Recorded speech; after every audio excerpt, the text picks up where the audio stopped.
నేను వచ్చింది ఆయన నా రాజకీయంగా గట్టోడు అని ఆయన పిలిచినందుకు, నాకు ఈ 2 ఇస్తానందుకు నేను కాంగ్రెస్ పార్టీలో జాయిన్ అయినా. మూడో మాట కూడా చెప్తా. ఒక 1 ఇయర్కే ఒకరోజు అసెంబ్లీ నడుస్తుంది, రాజశేఖర రెడ్డి గారు నన్ను పిలిచిండు. పిలిచి రాజశేఖర రెడ్డి గారు అన్నారు, జగన్ ఆడికేసి ఆయన జగ్గారెడ్డి అనేది నన్ను కొంత ఓన్ చేసుకున్నాడు. ఆయన నచ్చిన కాబట్టి ఓన్ చేసుకొని జగ్గా అని స్టార్ట్ చేసిండు. ఆయన ఇక జగ్గారెడ్డి అని పిలుస్తున్నాడు, జగ్గా అంటున్నాను. ఇక జగ్గా అని ఆయన ఛాంబర్లో పిలిచిండు. పిలిచి ఆయన ఐఐటి డిక్లేర్ చేస్తున్నా, ఇందుకు ఒక 1 అవర్ టైం ఇస్తున్నా. 1 అవర్లో ఒక 500 నుంచి 600 ఎకరాలు గవర్నమెంట్ భూమి ఉన్నదని నువ్వు ఇప్పుడు చెప్పితే నేను ఇప్పుడే డిక్లేర్ చేస్తే ఇక్కడ కూర్చో, నేను ఛాంబర్లో ఉంటా, నీకు క్లారిఫై రాగానే చేయగానే నేను అప్పుడు ఇమ్మీడియట్లీ ఏం చేసి అధికారులకు చెప్తే అయ్యేది కాదు ఇది. నేను ఇమ్మీడియట్లీ మా అంజనేయులు ఉంటాడు, అంజనేయులు, మా చెర్యాల అంజనేయులు, రామకృష్ణారెడ్డి అని కంది రామకృష్ణారెడ్డి, వీళ్ళందరూ ఫోన్ కొట్టిన మా వాళ్ళకి ఇద్దరు. అప్పుడు ఇక నాకు కొట్టిన టక్మని ఆంజనేయులు అన్నాడు, అన్న రామకృష్ణారెడ్డి అని వాళ్ళిద్దరు మాట్లాడు. నాకు మా కంది రామకృష్ణారెడ్డి అన్నాడు, అన్న 5 కాదు 600 ఎకరాలు కూడా ఇస్తానా, రెడీ ఉంది, రైతులు రెడీ ఉన్నారన్న, స్వచ్ఛందంగా ఇస్తారన్న అని అనేసి అనగానే ఒకటే బిట్ అంటే ఒకటే బిట్ కదా అన్న నువ్వు అని నాకు చెప్పేసి. ఇప్పుడు నా ఐఐటి జాగా 600 ఎకరాలు, అదే కంది, చిమ్నాపూర్, తాండల్, లమ్మర్ తాండల్ అని కలుపుకొని అంత అసైన్ భూమి అది మొత్తం. ఇమీడియట్లీ రాజశేఖర రెడ్డి గారు చెప్పిన ఆయన మళ్ళీ ఛాంబర్లోకి వచ్చి అన్న ఉందన్న అనగానే, కన్ఫామా, నీకేం ఇబ్బంది లేదు కదా, కన్ఫామ్. రాజశేఖర రెడ్డి గారు అన్నారు, జగా ఒక పని చేద్దాం, నువ్వు కన్ఫామ్ అన్నావు కదా, రైతులకు సాటిస్ఫాక్షన్ రేట్ ఇచ్చేద్దాం. అప్పుడున్న రేటు వాళ్ళు ఏం అడుగుతున్నారంటే అన్న వాళ్ళు ఎకరానికి పట్టాదారులు అయితేనేమో 6.5 లక్షలు, అప్పుడు భూమి అట్లనే ఉంది, పట్టాదారులు 6.5 లక్షలు అడుగుతున్నారన్న, 3.5 లక్షలు అసైన్మెంట్ రైతులు అడుగుతున్నాను అన్న. 2005-06 అంతే కదా అని అన్న. అనగానే ఆయన ఏమన్నాడు తెలుసా, జగా ఇది ఇక డన్ ఇదిగా అనుకుంటే ఆయన ఏం చేసింది తెలుసా, ఇలాంటి ఆయన అప్పుడే అన్నాడు నాకు తోడు, జగా ఒక పని చేస్తా, ఈ 3.5 లక్షలకి ఎకరాకి ఇచ్చుకుంటూ వాళ్ళకు 100 గజాల జాగిస్తాము, జాగిచ్చుకుంటూ ఆ జాగని అది డెవలప్ అవుతుంది కదా, అయినప్పుడు ఫ్రీ ప్లాట్ కింద ఇస్తాం కదా మనము, దాన్ని అమ్ముకునే ఒక రైట్స్ కూడా క్యాబినెట్లో పాస్ చేసి ఇస్తాను ఆయన, పాస్ చేసిండు. ఆయన అట్లా చేసేసిండు. ఇక అదొకటి. ఐఐటిలో ఎన్ని ఉద్యోగాలు వస్తాయో అని నేను అక్కడనే ఇదంతా ఛాంబర్లు ఇంకా రాలే. అయితే అప్పటికే రాజశేఖర రెడ్డి గారు ఇది ఐఐటి ఏటో పోతున్నదని తెలియగానే బయట ఎవరు సవితా ఇంద్రారెడ్డి, దానం నాగేందర్, మహేష్, మన ఎవరు ముఖేష్ అన్న, ఇంకా హైదరాబాద్ చాలామంది లీడర్స్ ఉంటారు కదా, వీళ్ళందరూ అక్కడ ఛాంబర్ అవతల ఎట్లైనా మహేశ్వరం తీసుకోవాలని వాళ్ళు ట్రై చేస్తున్నారు, అటేటో తీసుకోవాలని వాళ్ళు ట్రై చేస్తున్నారు. లోపల నేనున్నా, రాజశేఖర రెడ్డి సాబ్ ఉన్నాము, ఇది అంతా నడుస్తున్నది. ఇవన్నీ చేస్తున్నాం.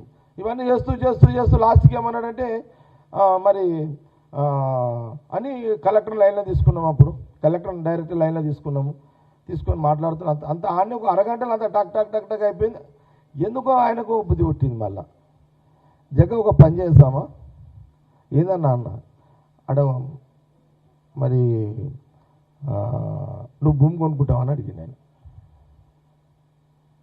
కొంటావా, నాకు టెన్షన్, కొన్ని రోజులు ఆపుతాడు, కొన్ని రోజులు ఆపుతా, నువ్వు భూమి కొనుక్కోపు, మంచిగా నీకు ఇంత ఎవరు నమ్మేటోళ్ళు అమ్ముతారు కదా, కొంటావా అని అన్నాడు. నాకు టెన్షన్, ఏమో భూమి కోసం మనము ఆగినామనుకో మళ్ళా 3 ఖరాబ్ అయ్యి మళ్ళీ ఎటన్నా చెప్పలేం కదా అన్న. నేనన్నా భూమి వద్దు ఏమొద్దన్నా, నాకు టైం బాగుంటే నేను ఇప్పుడు కొంటా లేకపోతే లేదు, కానీ ఎక్కువ ఇప్పుడు క్లోజ్ చేయన్నా అని చెప్పిన. అన్ని ఓకేనా, నువ్వు హ్యాపీ అంటే హ్యాపీ అన్నాను. చక్కగా లోపల పోయిండు.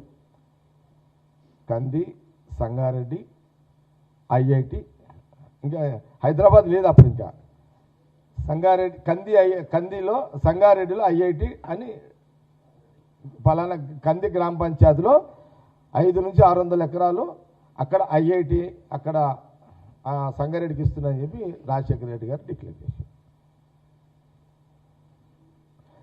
తర్వాత కాలక్రమంలో కంది, ఐఐటి, హైదరాబాద్ అని వచ్చింది. ఎందుకంటే హైదరాబాద్ అనేది ఇంటర్నేషనల్ వరల్డ్ బ్రాండ్ కదా, అది రావాలని హైదరాబాద్ అనేది అప్పుడు మళ్ళీ నన్ను తర్వాత రాజశేఖర రెడ్డి సాబ్ అన్నాడు, జగన్ నీ దగ్గరనే ఉంది కదా, హైదరాబాదు మనకు బ్రాండ్ కదా హైదరాబాదు, అది వరల్డ్ లెవెల్లో, ఎందుకంటే ఇది ఎంత ఇంటర్నేషనల్ కదా, మనం ఐఐటి అనేది చాలా ఇది వస్తుంది దీనికి, కాబట్టి అంటే ఈ పర్లేదన్న ఏముంది ఆడైతే ఏముంది, పేరు హైదరాబాదే కదా ఏముందన్న, కంది ఐఐటి హైదరాబాద్. ఇది ఇది ఇది జరిగింది యాక్చువల్గా. వీళ్ళకు కేసీఆర్ కూతురికి అది వాళ్ళకి అవగాహన లేదు, వాళ్ళకి ఆలోచన లేదు. ఇక వాళ్ళు ఎందుకేం మీడియాలో మాట్లాడుతారో తెలియదు.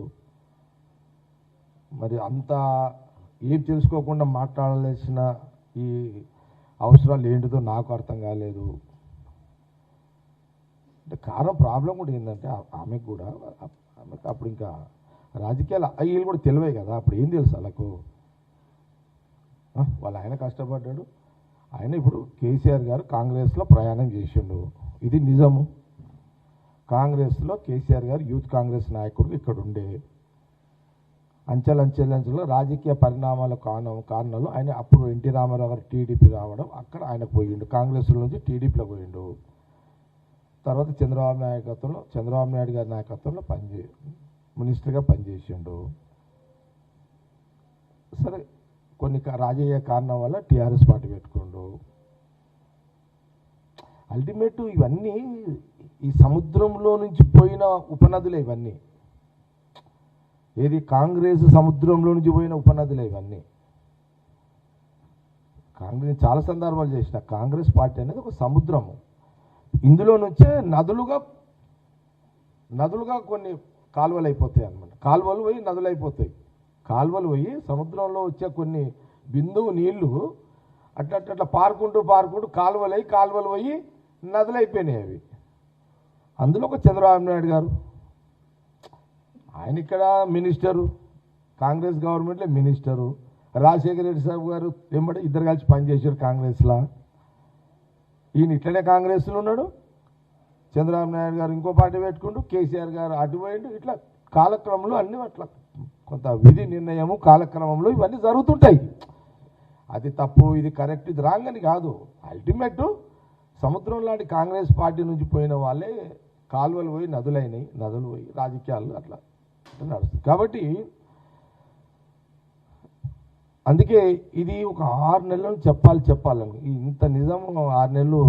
ఇక నేను ఇప్పుడు కూడా ఎందుకు వచ్చినంటే మొన్న ఆ సోషల్ మీడియా రీల్స్ చూస్తుంటే ఇదే వస్తుంది, అమ్మాయి మళ్ళీ ఈ బుకింగ్ చేసుకుంటారా మన రీల్స్ అంటే ఏం చేస్తున్నారో మనకు తెలియదు, కానీ అవి పదే వస్తున్నాయి. ఎందుకు ఇప్పుడు జిల్లాలో ఎవరు, అది అందరు జిగమెరిగిన సత్యం, రాజకీయంగా ఎప్పుడు జగ్గారెడ్డి హరీష్ రావుకు వారు నడుస్తున్నది. ఎప్పుడు ఇది కాంగ్రెస్, అది బీఆర్ఎస్, మేమిద్దరం నాయకులం కాబట్టి వారు ఉంటుంది. నాకు తెలుసు, నేను మొన్న 2017లో రాహుల్ గాంధీ గారు సభ పెట్టినప్పుడు హరీష్ రావుని పిలిచి కేసీఆర్ తిట్టిండట. అరే ఏమ్రా, రాహుల్ గాంధీ సభ జగ్గారెడ్డి అంత పెద్ద సభ ఏర్పాట్లు చేస్తే నువ్వేం చేస్తున్నావు అని తిట్టిండట. నాకు బయట తెలిసింది, నాకు వేరే చెప్తారు ఎవరో. తిట్టినాక నెక్స్ట్ ఎట్లా ఓడగొట్టాలి, ఏం చేయాలి, ఇవన్నీ డీటెయిల్ నడిచినాయి. అదే కదా పంచాయతీ నడిచింది అంతా. తర్వాత ఎప్పుడు నడుస్తూనే ఉంటాయి పోలీసు వాళ్ళతోటి. ఇక పోలీసు వాళ్ళు కూడా ఏం చేస్తారు భయ్, తప్పదు వాళ్ళకు కూడా. మన గవర్నమెంట్ ఉంటే మనం ఏమంటే వేస్తారు, వాళ్ళ గవర్నమెంట్ వాళ్ళు మనం ఏమంటే ఆలేస్తారు. ఇక పోలీసు వాళ్ళు కూడా ఏం చేయలేరు కదా, పోలీసు వాళ్ళు పార్ట్ ఆఫ్ గవర్నమెంట్.